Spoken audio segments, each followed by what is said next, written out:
In the autumn of 1887, in the vast, windswept expanse of Pembina County, Dakota Territory, the air carried the scent of curing hay and the metallic tang of imminent frost.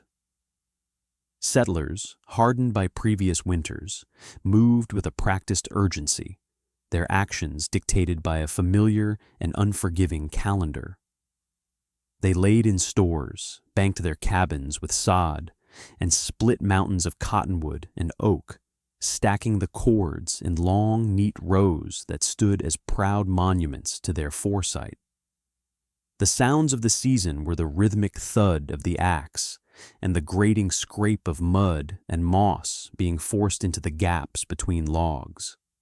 It was a communal ritual, a shared battle plan against the coming siege of cold. And in the middle of this industrious valley, one man's actions produced a different set of sounds and a very different kind of structure. His name was Lars Ericsson, and his neighbors thought he was a fool. While their cabins rose with stout, single-log walls, reaching for the sky with high, vaulted ceilings that spoke of prosperity and breathing room, Lars was building something cramped and strange. He worked alone, his movements methodical and unhurried. He first erected a modest, rectangular frame, a small house by any standard.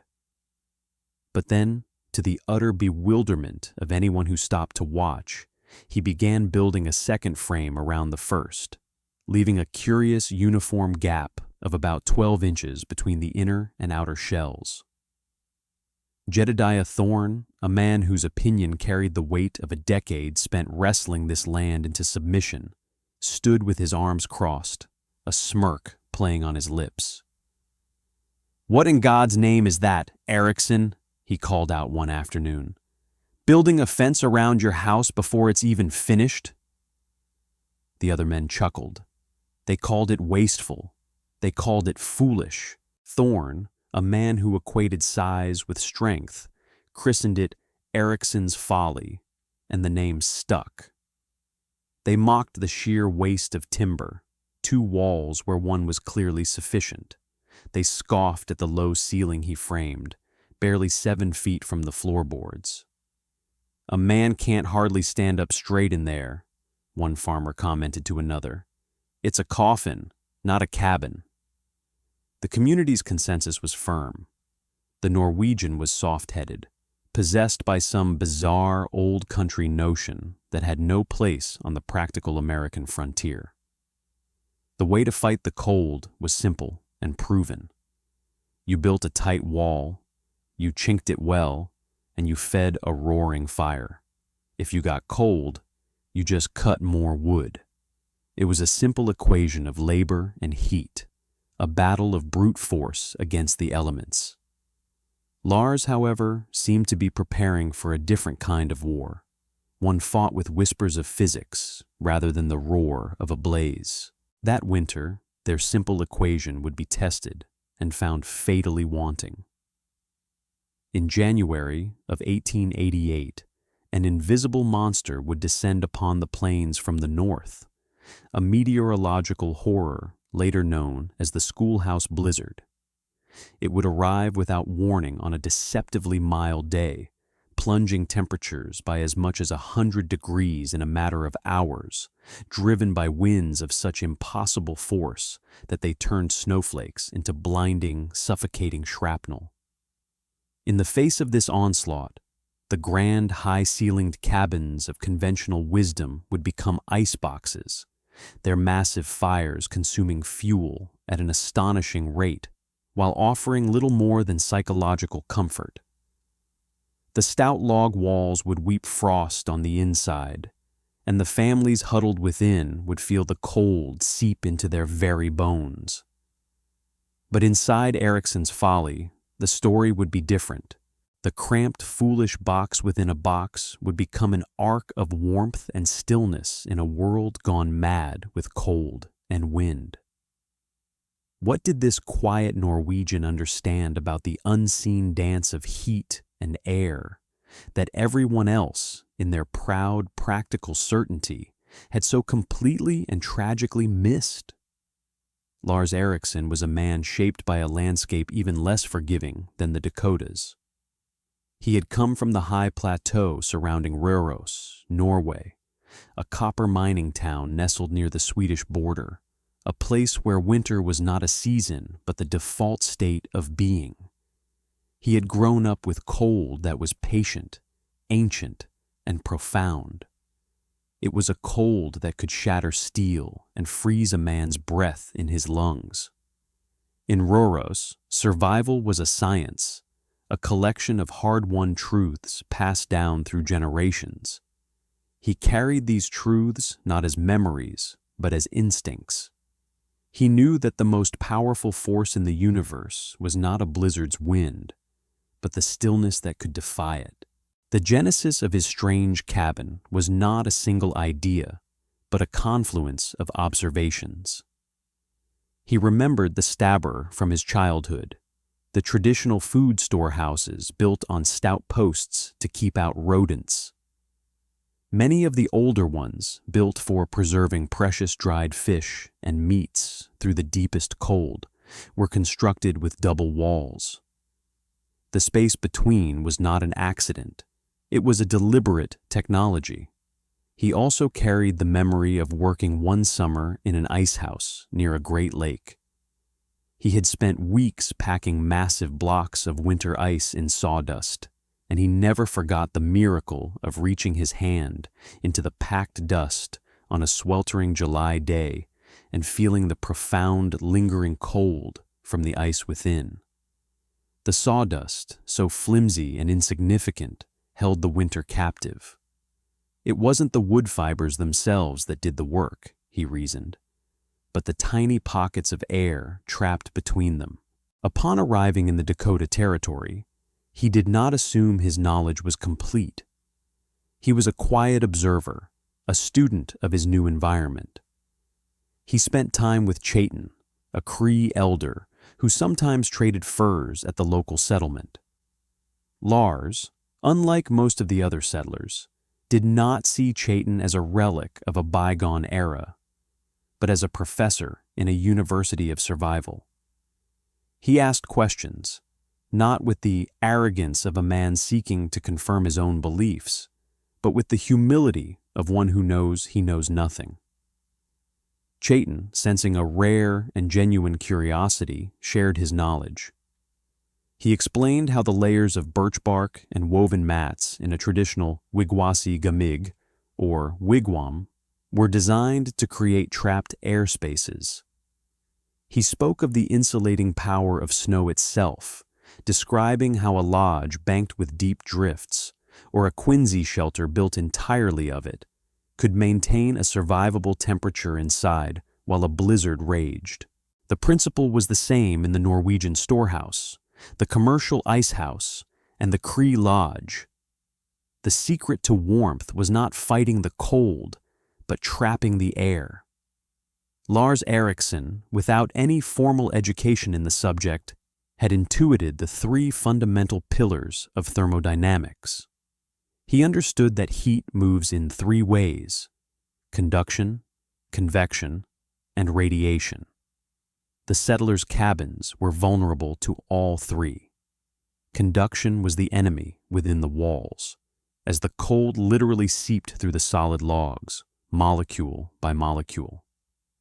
A log, dense and solid, is a poor insulator. Convection was the enemy of the air itself. Inside the high-ceilinged cabins, the air was in constant, wasteful motion. Hot air from the stove would rise to the peak of the ceiling, transfer its heat to the cold roof, and then fall back down as a cold, miserable draft, creating a perpetual cycle of heat loss.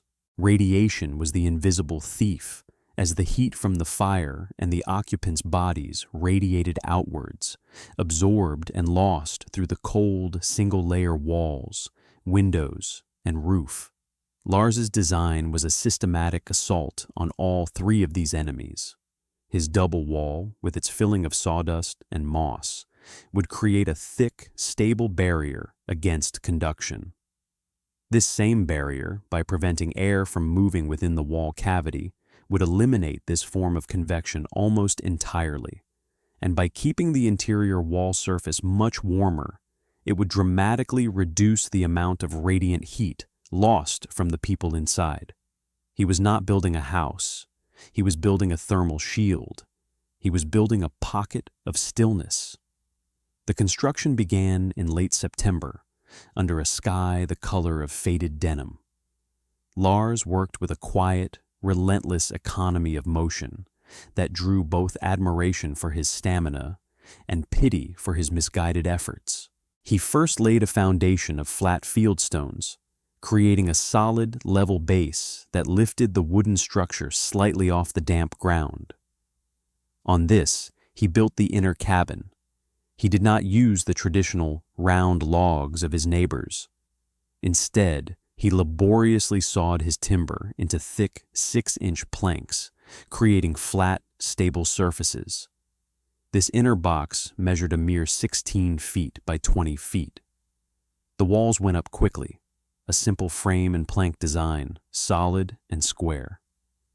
It was here that the first murmurs of mockery began, when he framed a ceiling that a tall man would have to duck his head to enter. "He's building it for dwarves," chuckled one observer. Then came the truly peculiar part. He began erecting a second, outer wall, mirroring the first one perfectly, plank by plank. He used ledger blocks, small pieces of wood nailed horizontally, to maintain a precise and unwavering 12-inch gap between the two structures.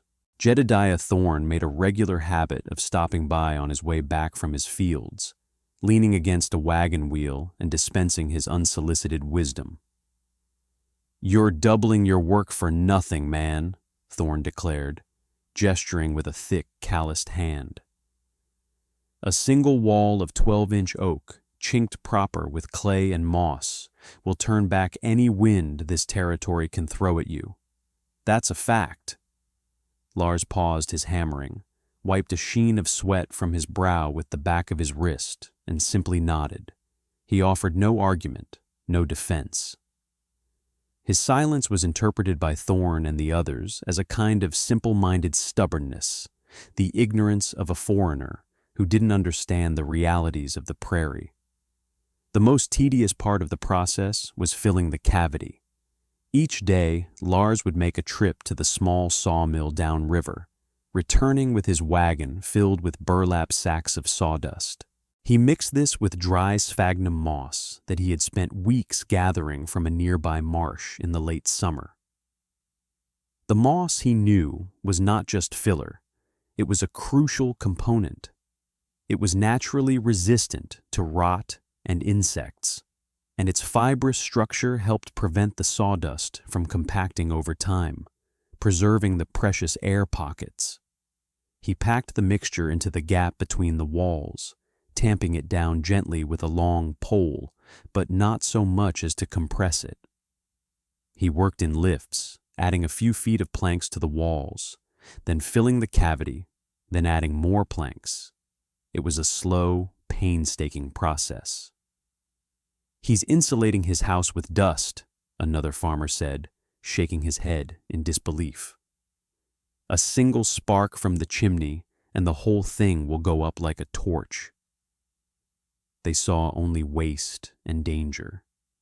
They could not see the millions of tiny air cells, each one a microscopic shield against the cold. The windows were small, no more than 2 feet square, and placed strategically to catch the low winter sun. But here, too, Lars did something unusual. He built 2 frames for each window, one set into the inner wall and one into the outer, creating a deep 6-inch air gap between 2 panes of precious glass. It was in effect a primitive double-glazed window. The roof was low-pitched and, like the walls, constructed in layers. Planks, a thick bed of the same sawdust-moss mixture, and a final layer of tightly overlapped cedar shingles. The centerpiece of the interior was the stove, a small but heavy cast-iron box stove placed near the center of the single room.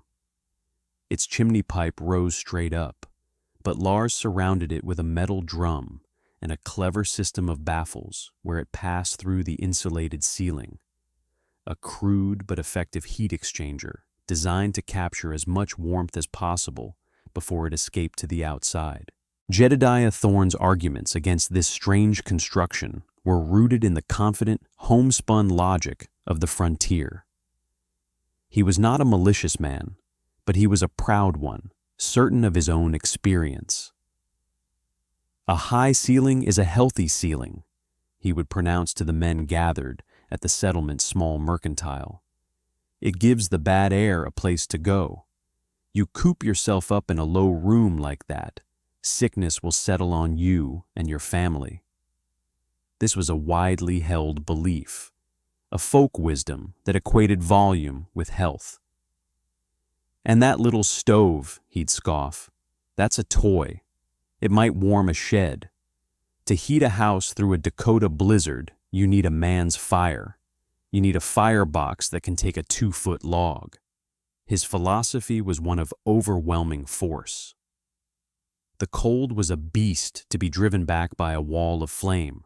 His own new cabin, which he had just completed, was the embodiment of this philosophy.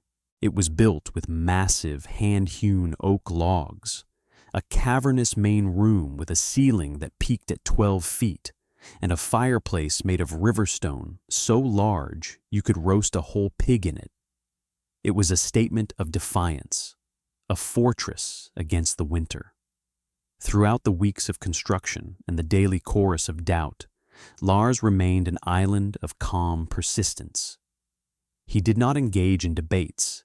He did not defend his methods. He simply worked. His hammer blows were steady and sure, his measurements precise. Miss Albright, the young schoolteacher who had arrived from the East that summer, was one of the few who approached him with genuine curiosity rather than ridicule. She was a woman of books and learning, and she sensed there was a system at work in Lars's madness. One afternoon, she stopped by with a small basket of apples. "Mr. Erickson," she began, "the other men say your design is wasteful. They say the gap in the wall is for nothing."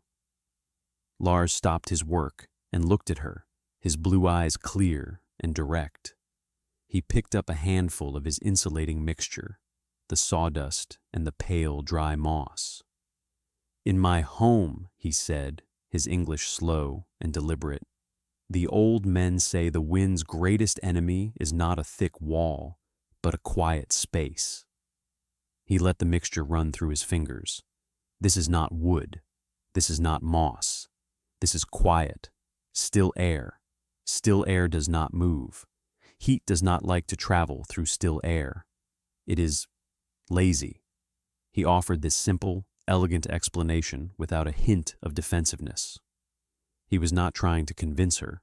He was merely stating a fact, as one might state that water is wet or stone is heavy. He went back to his work, his point made. Miss Albright left that day feeling she had just received a profound lesson in a science she did not have a name for.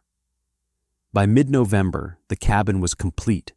It squatted on the prairie, low and unassuming, its dark cedar shingles blending into the dun-colored landscape. It looked less like a house and more like a sturdy packing crate. Thorne's grand cabin, 100 yards away, dominated the view, a proud symbol of frontier grit. As the first snows began to fall, the community's opinion of Erickson's folly was sealed. It was a strange, sad little shack built by a man who didn't understand the first thing about living in this country. They watched him split his wood, noting that his pile was conspicuously smaller than anyone else's, and they shook their heads. The poor fool was in for a hard winter, a very hard winter indeed. The first 2 months of winter were cold, but not unusually so. The temperature hovered in the single digits, with occasional dips below zero. Lars's cabin performed as he had expected. The small stove needed feeding only a few times a day, and it maintained a comfortable, even temperature throughout the small space. He kept a meticulous ledger, a habit from his days in the mining company office back in Norway. Each morning and evening, he recorded the temperature inside and outside, along with a rough estimate of the amount of wood he had consumed. He conducted small experiments, placing a candle near the floor and window frames to check for drafts. The flame barely flickered. The air inside was, as he had intended, almost perfectly still. Meanwhile, his neighbors were already deep into their woodpiles, their chimneys pluming thick smoke from dawn until dusk, as they fought to keep their larger, draftier homes comfortable. January 12th, 1888, dawned with a strange and treacherous warmth. The temperature climbed into the low 40s, and the snow began to melt. Children, released from the confinement of their cabins, were sent to school without their heavy winter coats. Farmers saw an opportunity to get livestock to water or make a quick trip to the settlement. It felt like a reprieve, a January thaw sent from heaven. But in the far north, a colossal mass of Arctic air had broken free and was plunging south with unprecedented speed and fury. There was no weather service to issue warnings, no radio to broadcast alarms. There was only the sky and the instincts of those who knew how to read it. Around noon, Lars, stepping outside to fetch a bucket of water, felt a sudden, unnatural stillness in the air. The temperature seemed to drop a few degrees in the span of a minute. He looked to the northwest. On the horizon, a low, dark cloud was building, a turbulent wall of slate gray that looked hard and solid, like a mountain range rising from the plains. He had seen skies like this before, in the mountains of Norway. This was not a storm. This was a weapon. He worked quickly, without panic. He brought in his remaining livestock, a milk cow and a few chickens, securing them in the small lean-to shed he had built against the east wall of his cabin. He checked his supply of water and brought in enough firewood to last for days, stacking it neatly beside the stove. He secured the shutters over his small windows. By the time the first flakes of snow began to fall, driven not downwards but horizontally on a rising wind, Lars Eriksson was sealed inside his sanctuary. The storm did not arrive. It detonated. The temperature plummeted with breathtaking speed. In the space of 3 hours, it fell from 35 degrees above zero to 20 degrees below, and it kept falling. The wind, which had been a breeze, became a physical presence, a shrieking, solid wall of force that scientists would later estimate exceeded 70 miles per hour. The world outside the cabin vanished. There was no sky, no ground, only a blinding, churning chaos of white. It was impossible to see more than a few feet. The snow was not soft and fluffy, but granular and hard, like airborne sand. It infiltrated every crack, every seam, driven by the relentless, demonic pressure of the wind. Inside Jedediah Thorne's magnificent cabin, the assault began immediately. The wind hammered the west-facing wall of oak logs, a continuous deafening roar punctuated by the sharp cracks of flying debris. The sheer force of the wind found every tiny imperfection in the chinking, forcing jets of super-chilled air and fine, powdery snow into the room. The air around the windows turned frigid, and a thick layer of feathery frost bloomed on the inside of the glass panes, then spread to the wooden frames, and then to the walls themselves. Thorne's great stone fireplace, the pride of his home, became a liability. The immense draft required to keep the fire roaring sucked vast quantities of heated air up the chimney, while the gale force winds outside forced cold air back down, filling the room with puffs of smoke and ash. The family, Thorn, his wife Sarah, and their 6-month-old son, Daniel, huddled closer to the hearth. Thorn kept feeding it logs, but the heat seemed to be annihilated the moment it left the fireplace. The huge 12-foot ceiling he had been so proud of now worked against them, creating an enormous reservoir of cold air overhead. The warm air would rise, hit the freezing roof, and descend again as a soul-chilling draft.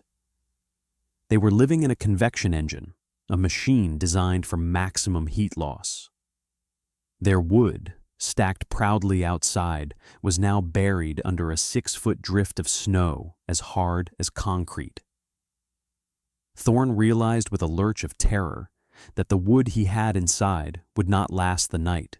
In stark contrast, the atmosphere inside Lars Eriksson's cabin was one of profound and almost unnerving tranquility.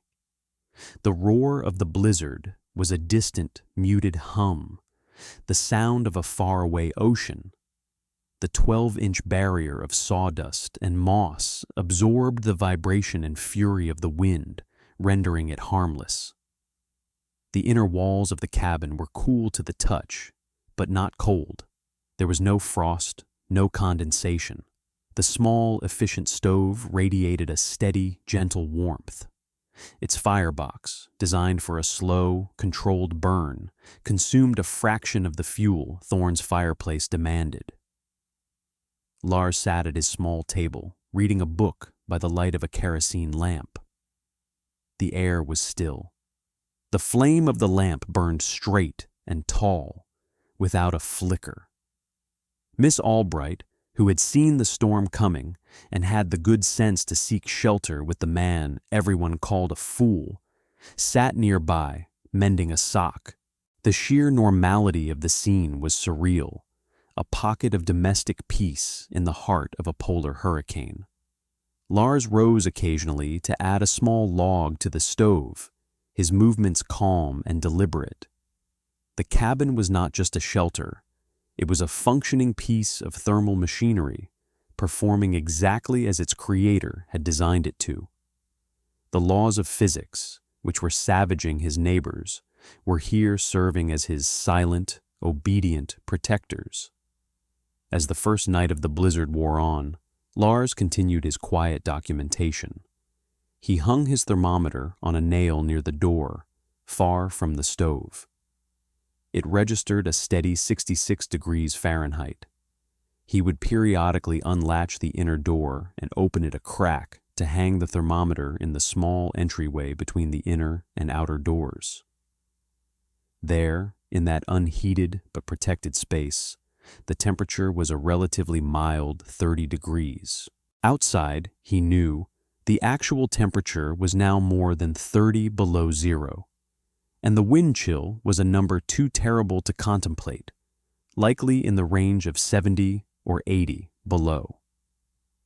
The difference between the temperature on the inner and outer surfaces of his wall was nearly 100 degrees. Yet the wall held. The foot of still air and organic matter was defeating the full, concentrated fury of the Arctic. He noted his fuel consumption in his ledger. In 12 hours, he had used only 5 modest-sized logs. He had enough wood inside to last for a week or more. He was not merely surviving the storm. He was living comfortably through it, his calculations and his inherited wisdom proven correct in the most extreme laboratory imaginable. By the morning of the second day, the situation in the Thorn cabin had become desperate. The last of the indoor firewood had been burned hours ago. The temperature inside the room had plummeted to match the outside, save for the immediate vicinity of the dying embers in the fireplace. Frost coated every surface. Their breath hung in the air in thick, white plumes. Sarah sat wrapped in every blanket they owned, clutching baby Daniel to her chest, trying to warm him with her own fading body heat. The child's cries had weakened to a pitiful whimper.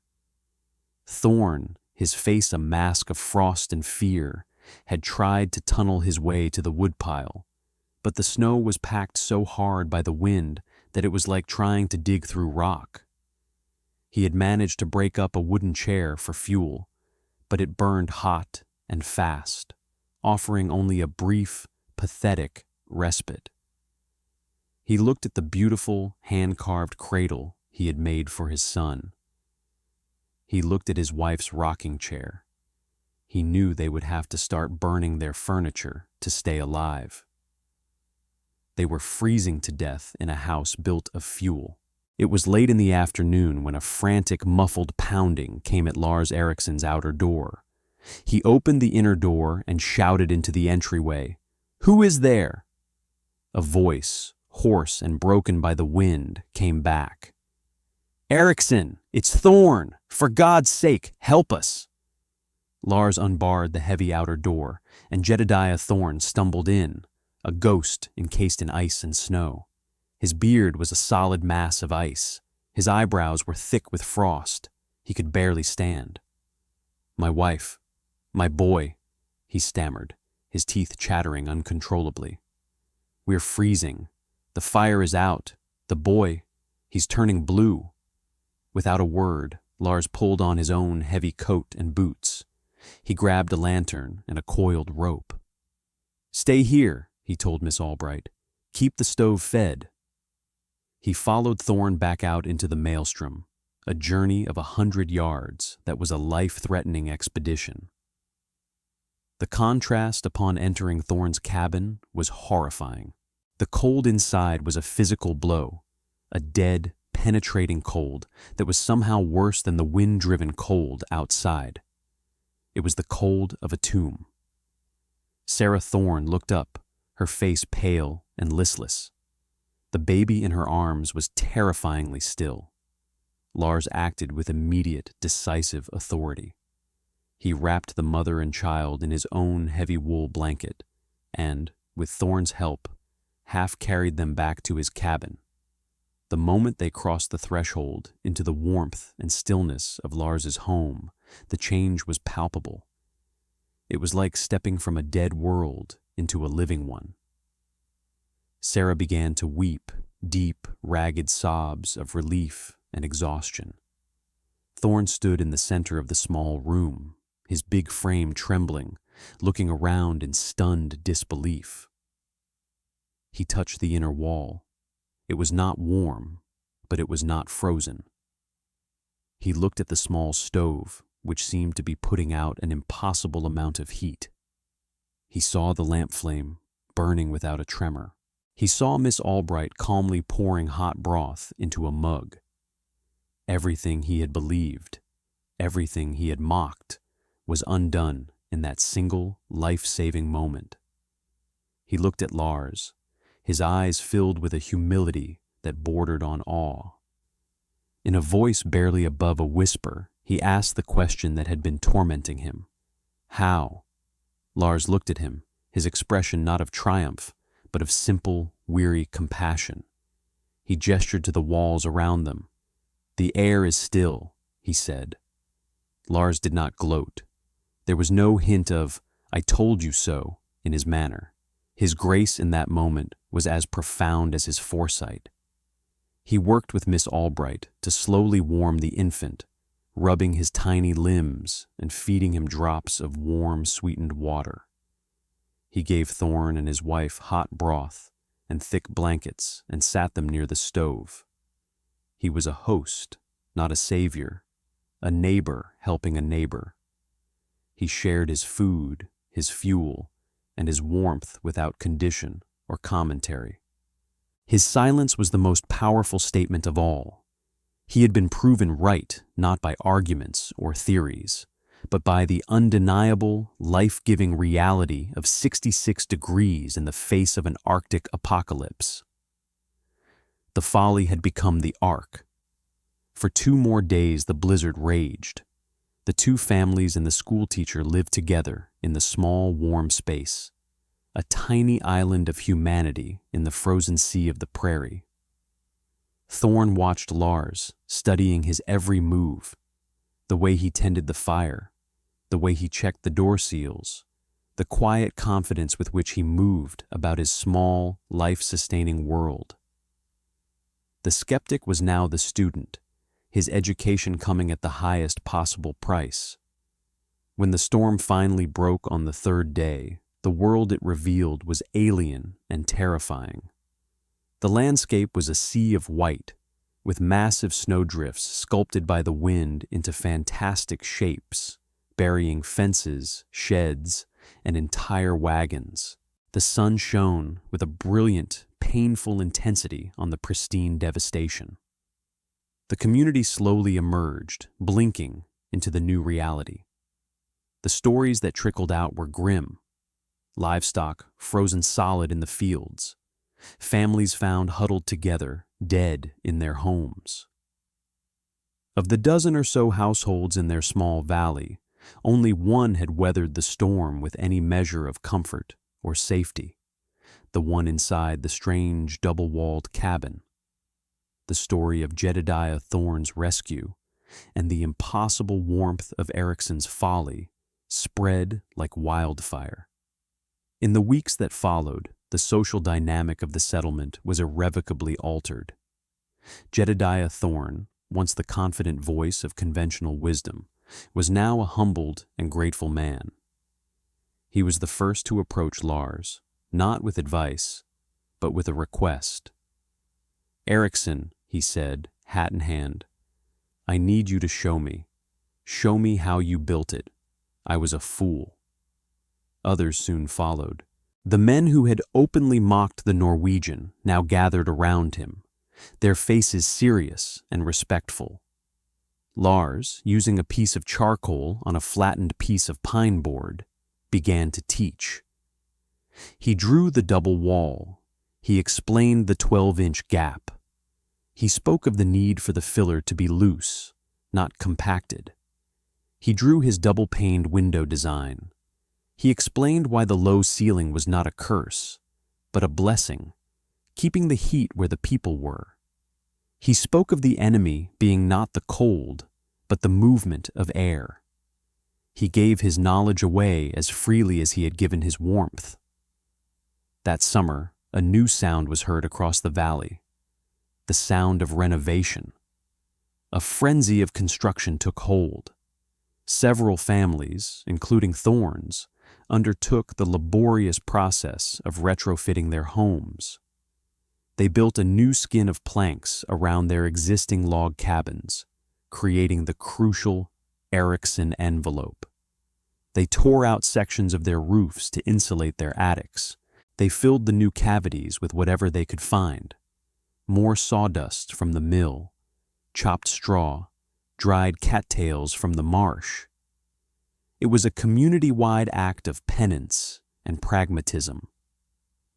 New cabins built that year were all constructed on the Ericsson model, with low ceilings and small, efficient stoves becoming the new standard.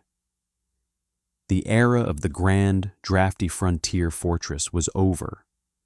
The age of the warm, intelligent box had begun. The results were immediate and dramatic. The following winter, which was nearly as cold as the one before, was a completely different experience. Families reported burning less than half the firewood they had previously consumed. The constant miserable drafts were gone. Homes that had always had a layer of ice on the water bucket in the morning were now warm upon waking. The local doctor, a circuit rider who visited every few months, noted a startling decline in cases of pneumonia and other respiratory illnesses, particularly among the very young and the very old. The health and resilience of the entire community had been measurably improved. The innovation, born of ancient tradition and individual conviction, had become the new standard, its value proven in the most unforgiving way possible. Ericsson's folly was now spoken of with reverence, sometimes called the Dakota Warm Box, or simply the right way to build. The knowledge did not remain confined to that one small valley. Miss Albright, the schoolteacher, was a meticulous chronicler. She had documented the entire affair, from the initial mockery to the dramatic rescue and the subsequent adoption of the design. She wrote a long, detailed letter, complete with diagrams she copied from Lars's charcoal drawings, and sent it to the Dakota Farmer, the territory's most widely read agricultural newspaper. The article, published in the spring of 1888, under the headline, "A Lesson from the Great Blizzard: How Still Air Defeated the Storm," was a sensation. It was reprinted in papers across the upper Midwest and the northern plains. Farmers and homesteaders from Minnesota to Montana wrote in asking for more details. The simple, powerful idea of the insulated double wall began to spread, becoming a key feature of vernacular architecture in cold climates for decades to come. What Lars Ericsson had built from memory and intuition, modern building science would later validate with the precise language of physics and engineering. His double wall, filled with sawdust and moss, was a pioneering example of an insulated wall assembly. The 12-inch gap filled with organic matter was an early, highly effective form of cavity insulation, the direct ancestor of the fiberglass bats and blown-in cellulose used today. We would now quantify its effectiveness with a term he never knew, an R value, a measure of thermal resistance. While a solid oak log wall might have an R value of around 8, Lars's wall, with its thick blanket of trapped air, likely approached an R value of 25 or even 30, a remarkable achievement that would meet or exceed the standards for wall construction in many modern building codes. His focus on sealing every crack and seam to prevent air movement was a perfect intuitive application of what we now call an air barrier, a critical component of any energy-efficient building. He had, in essence, built one of the first high-performance homes on the American frontier. The story of Lars Ericsson and his strange, warm cabin is more than just a historical anecdote. It is a parable about the conflict between two types of knowledge, the loud, confident voice of conventional wisdom and the quiet, patient wisdom of practical experience. It stands as a powerful testament to the value of listening to the lessons of the past and observing the subtle laws of the natural world. In an age that often prizes brute force and bigger is better solutions, Ericsson's triumph was a victory for elegance, efficiency, and understanding. It serves as a timeless reminder that our greatest challenges, be they a raging blizzard or any of the complex problems we face today, are often best met not with more power, but with better design, not by working harder, but by first understanding the invisible forces that shape our world. The legacy of his simple, profound idea is written in the countless homes that survived and the families that thrived on the northern plains, long after the great storm of 1888 had passed into legend. It is a legacy of humility in the face of nature and confidence in the power of a well-tested idea. In the quiet cold of that Dakota winter, the warmest and safest shelter was ultimately built not with thicker logs or a bigger fire, but with the profound and elemental power of a foot of still, silent air.